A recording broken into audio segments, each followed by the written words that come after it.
Lajm i rëndësishëm për çdo shqiptar në Gjermani, që jeton me frikën a do më dëbojnë, sepse sot po flasim për një realitet ligjor, që shumë pak njerëz e dinë dhe që ka shpëtuar mira persona nga largimi me forcë, edhe kur nuk kanë leje qëndrimi zyrtar.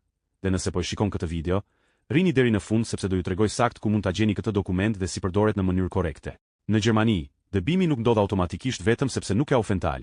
Sistemi funksionon me hapa ligjor dhe nëse ekzistojnë arsye humane ose praktike, shteti është i detyruar ta ndalojë dëbimin përkohësisht, që do të thotë se nuk të largojnë nga vendi dhe të lejojnë të qëndrosh ligjërisht derisa situata jote të sqarohet.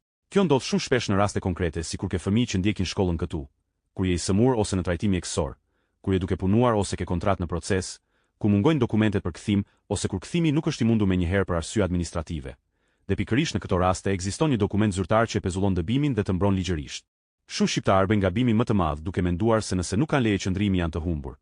Por kjo nuk është e vërtetë, sepse ky është vetëm një hap në proces, dhe për shumë persona ky hap ka qenë ura që i ka çuar drejt një qëndrimi të rregullt dhe legal. Kjo mbrojtje nuk është e përhershme, por është jetike sepse të jep kohë, siguri dhe hapësirë ligjore për të rregulluar statusin tënd pa frikën se nesër do të trokas policia. Dhe tani pjesa më e rëndësishme. Nëse ti ose dikush që njeh është aktualisht në proces, jeton me ankth dhe frikë nga dëbimi, komento poshtë kësaj videos, dhe unë do ta dërgoj në privat dokumenti zyrtar dhe informacionin e saktë që garanton qëndrimin tënd derisa të marrësh leje qëndrimi zyrtar.